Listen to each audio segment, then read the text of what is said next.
Haleluya. Selamat pagi bagi saudara-saudara sekalian. Salam sejahtera saya sampaikan kepada kita semua. Mudah-mudahan Bapak Ibu dan saudara-saudara semua ada dalam keadaan sehat, dalam keadaan sukacita. Kembali kita akan bersama-sama merenungkan firman Tuhan sebagai sebuah bekal iman kita, bekal rohani kita dalam menghadapi masa-masa yang sulit ini. Tetapi sebelumnya saya mengajak Bapak Ibu dan saudara-saudara sekalian untuk berdoa bersama-sama. Mari kita berdoa. Bapa kami di dalam surga, terima kasih bahwa pagi hari ini kami masih ada sebagaimana kami ada. Jemaatmu masih ada dalam keadaan damai dan sukacita, dalam keadaan sehat oleh karena anugerah-Mu. Kembali kami mau merenungkan firman-Mu Tuhan. Bukalah hati kami, bukalah pengertian kami.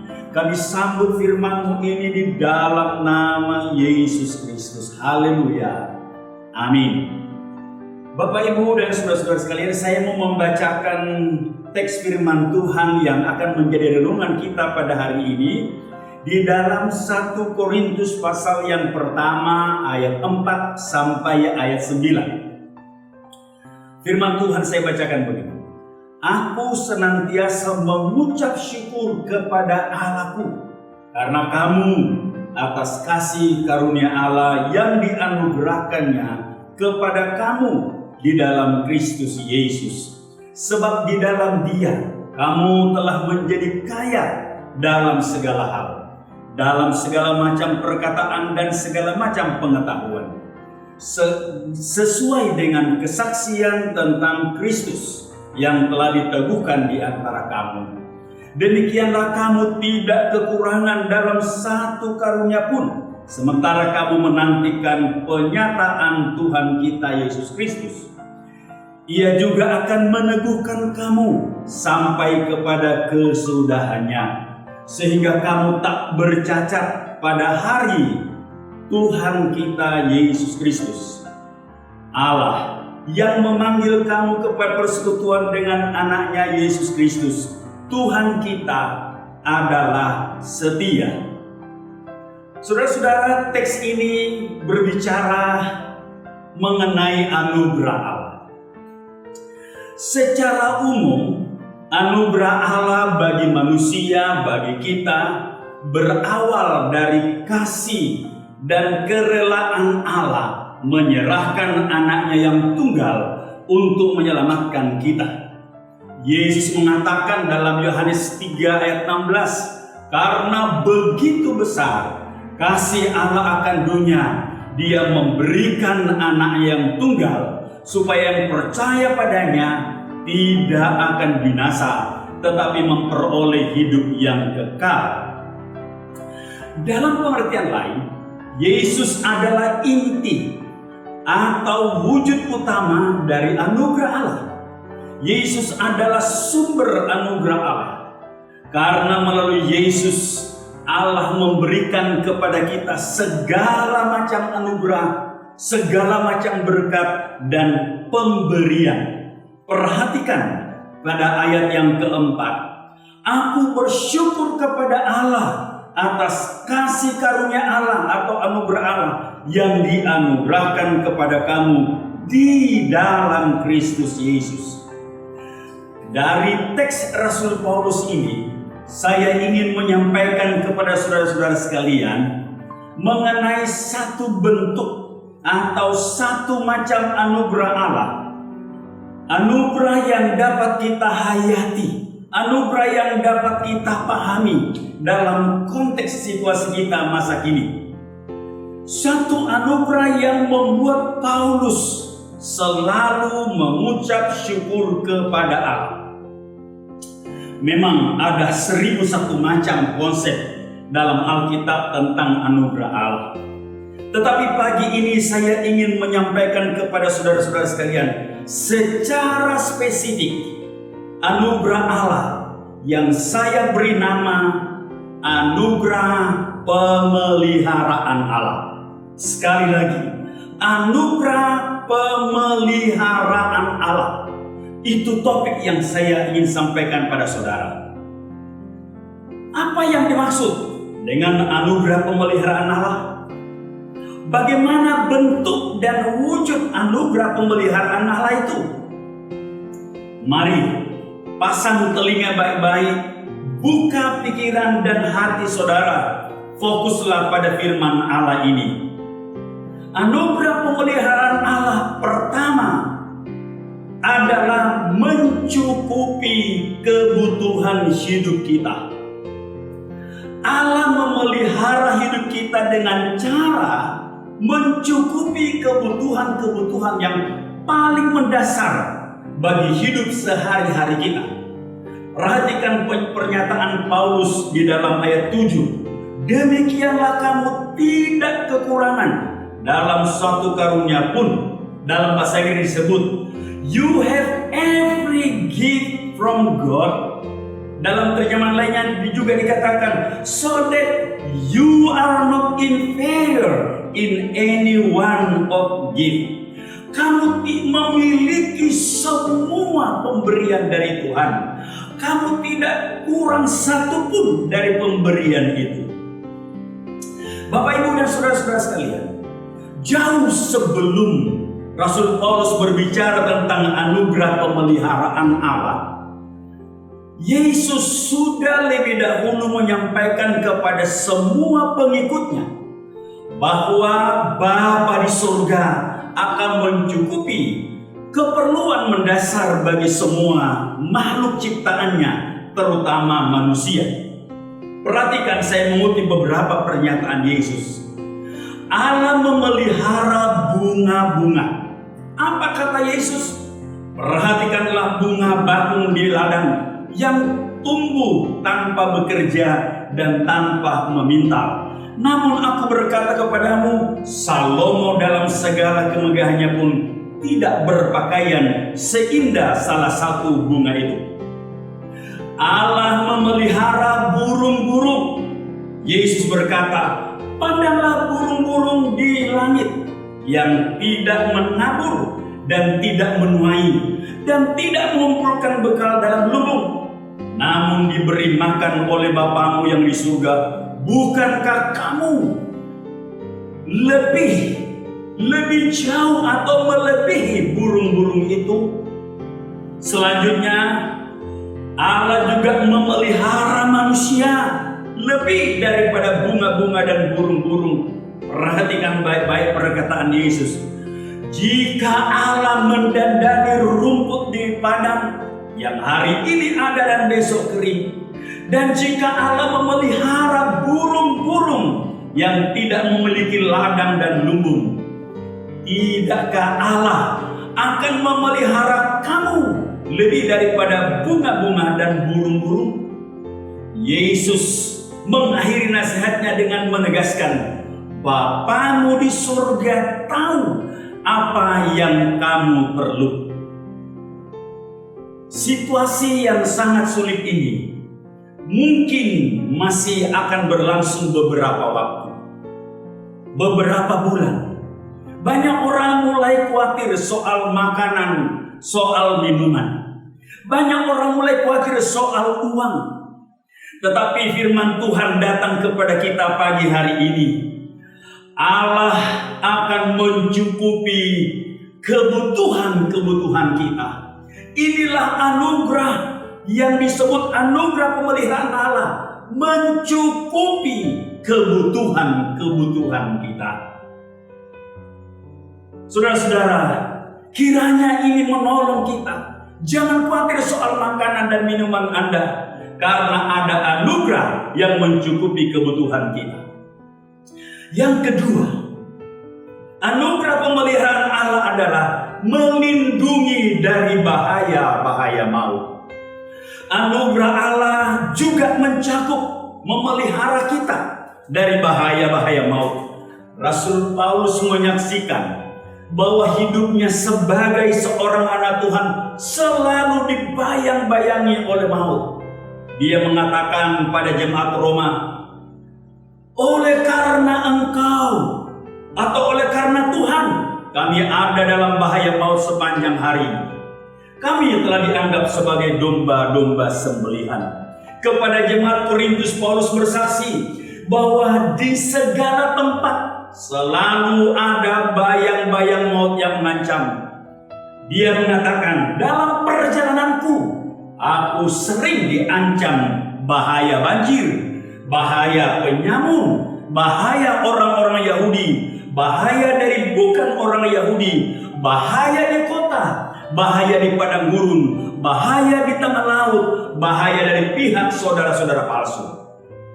Raja Daud pun pernah mengeluh pada sahabatnya yang bernama Nathan, karena ia melihat betapa maut itu sangat dekat pada dirinya.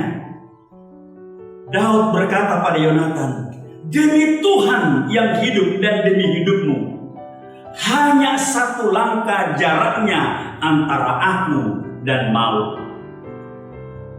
Bahwa ada bahaya-bahaya maut di sekitar kita, itu bukan sekedar asumsi, bukan sekedar dugaan, itu bukan sekedar perasaan. Bahaya yang menghantui hidup manusia ada di sepanjang sejarah hidup manusia, dan sekarang berkeliaran di seluruh dunia dengan menggunakan wajah dan nama corona.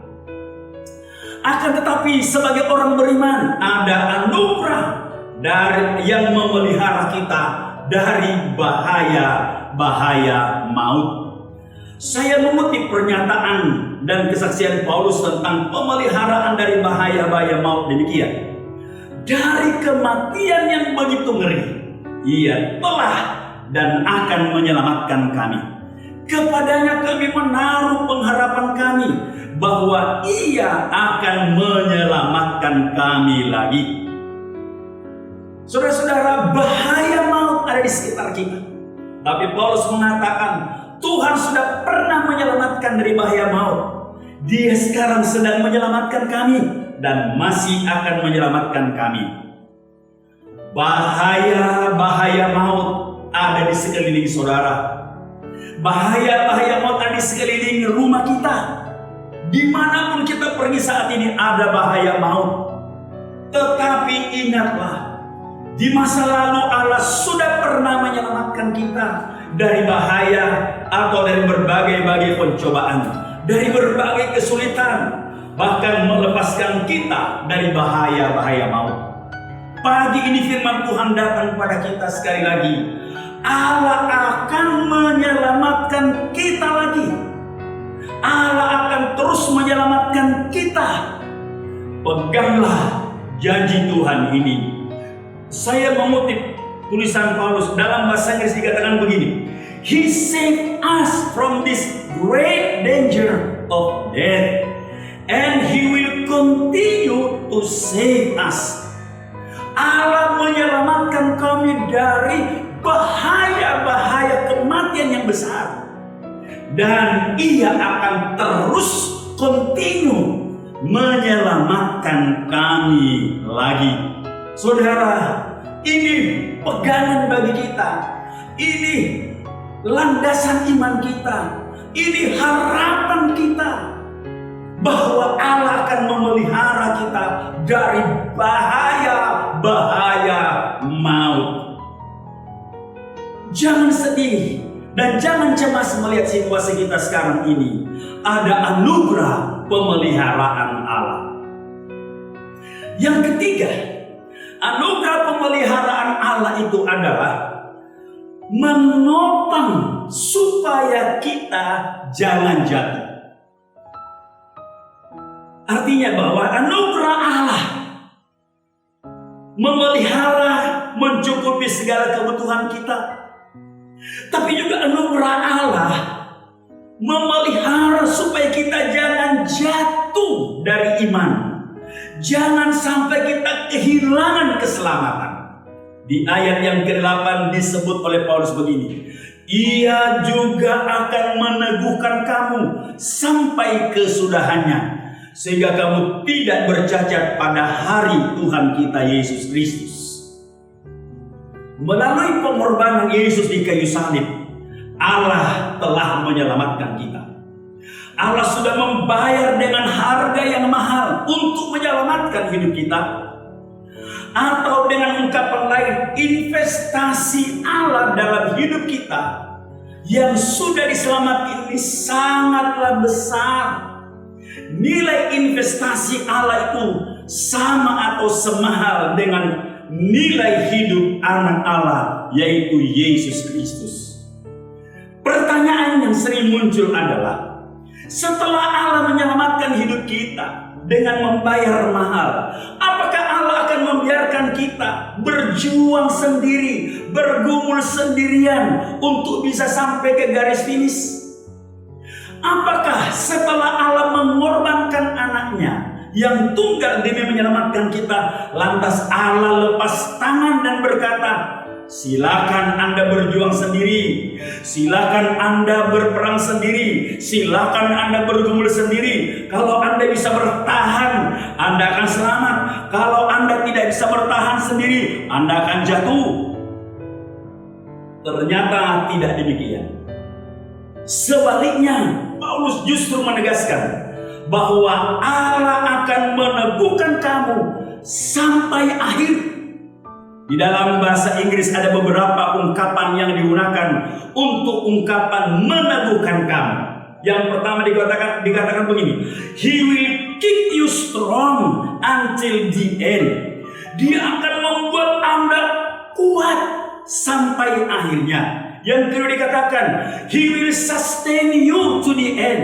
Dia akan mendukung, Dia akan menyokong, Dia akan menopang engkau sampai akhirnya. Yang ketiga disebut, He will also strengthen you until the end. Dia akan memperkuat Anda sampai akhirnya. Dalam bahasa Indonesia sehari-hari dikatakan begini, Kristus sendiri akan menjamin kalian sampai pada akhirnya. Oh haleluya, betapa beruntungnya kita yang percaya pada Yesus. Anugerah Allah memberi kita sebuah kepastian bahwa Allah akan terus menopang kita, Allah akan terus menguatkan kita, Allah akan terus mendukung kita, dan Allah akan terus menyokong kita sampai garis finish. Sebagai manusia, kita pernah jatuh, kita pernah lemah, dan ke depan kita masih bisa jatuh. Kita masih bisa jatuh, saudara-saudara. Tetapi Paulus pernah mengatakan kepada kita, Dia akan mendukung kita.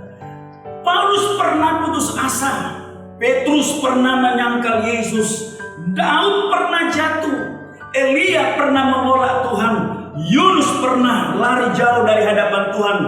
Mereka dan kita adalah sama-sama manusia. Tetapi jika itu terjadi pada kita, ingatlah firman Tuhan ini, apabila kita jatuh, tidak akan dibiarkan sampai tergeletak, sebab tangan Tuhan yang menopang, menguatkan, menyokong dan mendukung kita untuk bangkit kembali. Selanjutnya melalui Salomo, firman Tuhan mengatakan begini, 7 kali orang benar bisa jatuh. Perhatikan, 7 kali orang benar bisa jatuh, namun ia akan bangkit kembali. Haleluya. Anugerah yang menopang kita, anugerah yang mendukung kita. Kita pasti pernah lemah, kita pasti pernah jatuh, tapi ada anugerah yang menopang kita. Saudara-saudara, jangan khawatir ketika pencobaan menerpa hidup kita. Jangan khawatir ketika kita mengalami keadaan di mana kita seolah-olah jatuh. Jangan khawatir ketika kita merasa seperti putus asa. Ada tangan Tuhan yang akan selalu meneguhkan, yang akan selalu menopang, yang akan selalu menguatkan, bahkan akan mengangkat bila kita jatuh. Saudara-saudara, saya ingin mengatakan haleluya. Ini adalah amazing grace, anugerah yang menakjubkan, anugerah yang mengherankan, yaitu anugerah pemeliharaan Tuhan. Saudara-saudara, Dia mencukupi kebutuhan kita. Dia memelihara dari bahaya-bahaya maut, dan Dia akan menopang sampai ke saat yang terakhir. Paulus kemudian dalam teks pembacaan kita tadi mengakhiri konsep pemeliharaan Allah dengan mengatakan bahwa Allah yang memanggil saudara, Allah yang memanggil saya, Allah yang menyelamatkan kita adalah Allah yang setia. Allah setia dalam mencukupi kebutuhan kita. Allah akan setia menjaga dari bahaya-bahaya maut, dan Allah akan setia menopang kita sampai titik akhir dari hidup kita ini. Saudara-saudara, kalau saya mau mengatakan tidak ada yang lebih hebat daripada anugerah Allah. Iman bisa jatuh dan bangun, semangat rohani bisa jatuh dan bangun, tapi anugerah pemeliharaan Allah tetap terus memelihara kita. Akhirnya saya ingin mengatakan pada saudara-saudara sekalian, bersandarlah pada anugerah Allah. Jangan pada kekuatan iman Anda, jangan pada semangat iman Anda. Bersandarlah pada anugerah Allah. Imanilah anugerah pemeliharaan Allah. Imani dan pegang ini. Pemeliharaan Allah mencakup seluruh keberadaan hidup kita, memenuhi segala kebutuhan kita, dan meliputi seluruh waktu dalam hidup kita ini. Puji Tuhan saudara-saudara, mudah-mudahan dalam menghadapi hari-hari ini kita tetap bersukacita, kita tetap optimistik, kita tetap bersemangat. Kenapa? Bukan karena kita punya iman besar, tapi karena kita mendapat jaminan anugerah pemeliharaan Tuhan. Tuhan kiranya memberkati kita sekalian. Mudah-mudahan firman Tuhan ini menolong saudara. Tetaplah bersandar pada anugerah Allah. Amin. Saya ingin mengakhiri dengan berdoa bersama-sama saudara sekalian. Mari kita berdoa. Bapa kami yang ada di dalam surga, di dalam nama Yesus Kristus, terima kasih untuk anugerah pemeliharaan-Mu. Terima kasih untuk jaminan-jaminan yang Kau berikan pada kami.